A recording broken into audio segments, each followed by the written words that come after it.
American scientists are doing something that sounds almost illogical. For years they have deliberately dumped millions of tons of oyster shells back onto the floor of the Chesapeake Bay, in a bay that has been deteriorating for decades.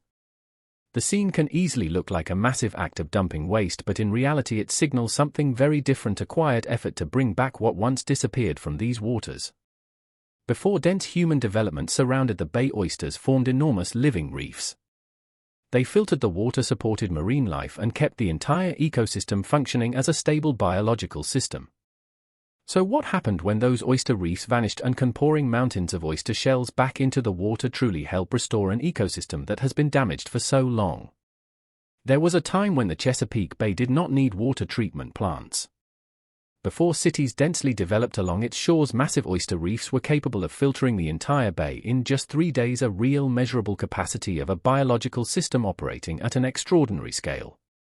But that system collapsed far faster than most people realize. By 1988, scientists estimated that it would take as long as 325 days for the remaining oysters to filter the same volume of water. The reef structures themselves disappeared as well. In Maryland alone, where oyster reefs once covered roughly 313 square miles, that area had shrunk to just 58 square miles by 2008. The underwater forests that once lifted the ecosystem above the muddy seafloor were replaced by soft, oxygen-depleted sediment. As the reefs vanished, the water grew murkier, habitats disappeared, and an entire chain of ecological balance began to unravel. And that collapse did not come from a single cause. Take a look at the population density map of the United States. Along the East Coast, 2 areas stand out clearly: the region around New York City and the entire Chesapeake Bay watershed, one of the most densely populated areas in the country. When the view expands to the Chesapeake watershed map, the picture becomes even clearer. Washington, Baltimore, Richmond, Arlington, and many other major cities all sit within the same river system, where every stream and river ultimately flows into the bay. This points to a reality that has existed for decades: whatever is discharged on land will sooner or later end up in these waters. Along with wastewater, nitrogen and phosphorus have continuously flowed into the bay. Agriculture is the single largest source, according to data from the Chesapeake Bay Program. In 2022, 48% of the nitrogen and 27% of the phosphorus entering the bay originated from agricultural activities. Sewage systems and wastewater treatment plants also play a role. While they are built to meet strict standards, those systems only function reliably under ideal conditions. During heavy rainfall, sewage overflows occur, carrying pollution directly into the bay. In 2021 alone, facilities such as Back River and Patapsco were responsible for 11% of the nitrogen and 15% of the phosphorus entering the Chesapeake Bay. As nitrogen and phosphorus continued to build up, the Chesapeake Bay began to respond in the most dangerous way. Nutrient-rich waters triggered massive algae blooms. From the surface, the bay still looked alive, but below, sunlight could no longer reach the bottom. Underwater plants died off, and as the algae decomposed, oxygen levels dropped rapidly, creating large hypoxic areas known as dead zones. As early as the 1970s, one of the world's first recorded dead zones appeared in the Chesapeake Bay.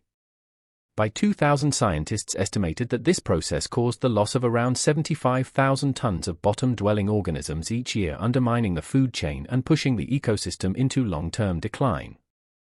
However, the Chesapeake Bay was not always this vulnerable. For centuries, oysters functioned as natural water filtration machines, working continuously on the bay floor. A single adult oyster can filter about 50 gallons of water per day. It does this not to clean the environment, but to survive, drawing water in, trapping algae and organic particles as food, then releasing the water back into the bay. When millions or even billions of oysters operate together, entire oyster reefs function like a natural water treatment plant. No electricity, no labor, running non-stop day and night. But oysters do not work alone.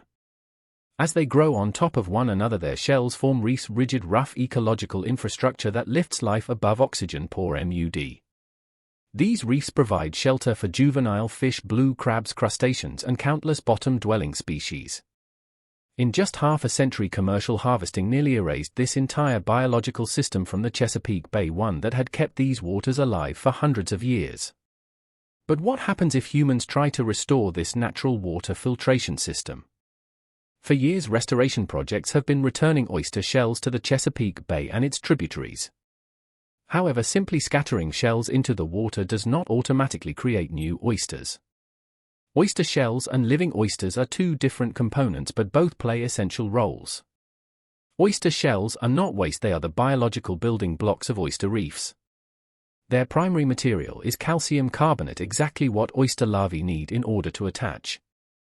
Oysters cannot grow on smooth, oxygen-poor mud, they require hard, rough surfaces. That is why restoration projects prioritize recycled oyster shells rather than ordinary rock. At the same time, oyster larvae are the living input of the system. After hatching, they are microscopic and drift freely in the water for only a few days. During this brief window, each larva must find a suitable surface to attach to, or it disappears. Without the right shells or without larvae, the oyster life cycle breaks and restoration cannot happen. Before any larvae are introduced, oyster shells must go through a strict pre-treatment process. Take the Chesapeake Bay Foundation as an example. Each year the organization collects around 4,000 bushels of oyster shells from restaurants and individual donors. With an average weight of about 50 pounds per bushel, that adds up to more than 90 tons of material entering the restoration pipeline every year. However, these shells are not used right away. Instead, they are piled outdoors and left to weather for nearly a year. Sun, rain, wind, and naturally occurring microorganisms gradually break down any remaining organic tissue and eliminate pathogens that may still be present on the shell surface. This step is not about making the shells look clean, it is a mandatory form of biological control. If the shells still carry disease, they can kill oyster larvae as soon as they are introduced into nursery tanks. For that reason, shell curing acts as the first safety filter, ensuring that when life is reintroduced, it is not destroyed at the very first step. After being processed, the oyster shells are not immediately returned to the sea. Instead, they are placed into specialized hatchery tanks where larval seeding begins under tightly controlled conditions. This is a critical stage because in the wild most oysters do not die from poor growth, they die because they never survive the earliest days of their life cycle. Millions of oyster larvae are pumped into filtered sea water at this stage. They drift freely, so small they are nearly invisible to the naked eye. They do not swim with purpose or actively search for a home. Instead, they move with the currents inside the tanks. Inside their bodies, however, an important biological transition is already underway. The larvae begin developing the ability to sense suitable surfaces for attachment. The decisive moment comes when a larva makes contact with an oyster shell. The calcium carbonate material, rough texture, and microscopic structure of the shell act as biological signals. Once attached, the larva secretes a natural adhesive and becomes permanently fixed. There is no second chance. If a suitable surface is not found within this brief window, the larva dies. From that moment on, the life of a juvenile oyster officially begins. The shell changes roles from an inert material into a living home. A single shell can host dozens of young oysters, turning one unit of material into a tightly packed biological cluster. This concentration creates exponential reproductive efficiency, something that is nearly impossible in degraded natural environments. The tanks continue to maintain gentle water flow, stable temperatures, and adequate oxygen levels so the young oysters can form their first shell. This is the most vulnerable stage in an oyster's entire life cycle. Hatchery rearing is not meant to replace nature, but to help oysters cross this critical survival threshold before they are strong enough to face the harsh conditions of the open water. From that point on, life no longer remains inside tightly controlled hatchery tanks.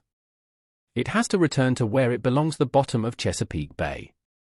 Oyster shells carrying young oysters are loaded onto barges or specialized vessels ready to be transported into the open environment. But returning them to the sea is anything but random. Before a single shell is lowered, the bay floor is carefully surveyed. Water depth, sediment type, and current direction are all analyzed to ensure the young oysters are not buried in oxygen-poor mud or swept away by overly strong currents. At the deployment site, cranes mounted on barges lift each cluster of shells and lower it to precisely mapped coordinates. A deviation of just a few meters can place an entire reef structure into unfavorable conditions. At this stage, the process is no longer purely biological. It becomes a combined challenge of marine engineering, seafloor geography, and the survival needs of living organisms. Restoring oyster reefs, therefore, is not a matter of dropping them in and waiting. It is the deliberate act of placing life in exactly the right location where it finally has a chance to survive and grow in the natural world. As oyster reefs begin to take hold and grow, the most important question is no longer whether they can survive but whether they can truly function as an ecosystem. The answer comes from the field in Maryland, the Harris Creek Restoration Area. One of the flagship projects of the Chesapeake Bay program was completed after years of monitoring. Surveys show that 98% of the reef area meets or exceeds minimum thresholds for oyster density and biomass. A clear sign that the reefs are not just surviving but operating with real ecological function. When the view expands to the entire bay, the picture becomes even clearer. By 2023, more than 570 acres of oyster reefs had been restored across Chesapeake Bay, an area roughly equivalent to 275 football fields beneath the water surface. In total, 11 tributaries have been included in the restoration effort, with 9 projects completed and 2 more still underway. These numbers show that oyster reef restoration is no longer a series of isolated experiments. It has become a watershed-scale effort, one in which oyster reefs are beginning to reclaim their original role, filtering water, providing habitat and reconnecting ecological links that were once broken throughout Chesapeake Bay. Once oyster reefs become stable, they trigger a clear chain of biological responses. On the rough surfaces of stacked shells, non-mobile organisms such as barnacles, sponges and tunicates begin to attach in growing numbers. These species only thrive in environments with sufficient oxygen and stable structure, which is why their presence is often used as an ecological indicator in restored areas. At the same time, small mobile species start using the reefs as natural shelter. Juvenile fish hide within the gaps between shells to avoid predators and use the structure as spawning grounds. Young blue crabs take refuge inside the reef where they shelter and molt.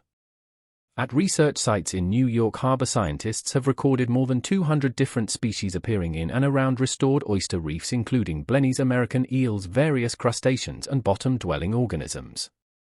The hard surfaces created by oyster reefs gradually replace oxygen-poor soft mud, forming attachment points, crevices, and three-dimensional habitat directly on the bay floor. However, not every area of Chesapeake Bay has conditions suitable for oyster reefs to naturally recover. In many locations, layers of oxygen-poor soft mud can be tens of centimeters thick, causing oyster shells to become buried after a short time. Under these conditions, restoration projects have to rely on supporting infrastructure, not biology alone. One widely used solution is reef balls, artificial reef structures weighing between 500 kilograms and over 1 metric ton. Designed with dozens of holes and channels that allow water to flow through, their rough surfaces closely mimic the structure preferred by oysters and other bottom-dwelling organisms.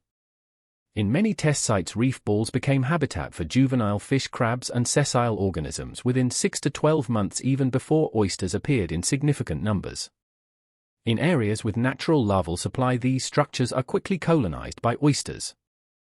In larval poor zones, organizations like the Chesapeake Bay Foundation seed hundreds of thousands of larvae per deployment before placing them in the bay. Post-deployment surveys show that organism density around reef balls can be 3 to 5 times higher than on surrounding bare MUD. At a system level, these structures do not replace oysters. They serve as initial ecological infrastructure, lifting life above the dead mud while the biological system takes years to fully develop.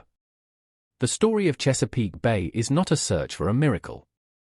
It is an effort to repair a system that has been broken for far too long. From the disappearance of oyster reefs and the spread of dead zones to humans having to carry each shell back to the seafloor, it all points to one clear reality. Nature only functions properly when its foundational links remain intact. Restoration is neither fast nor guaranteed, but it opens a path for ecosystems to stand back up again, layer by layer, year by year, reef by reef.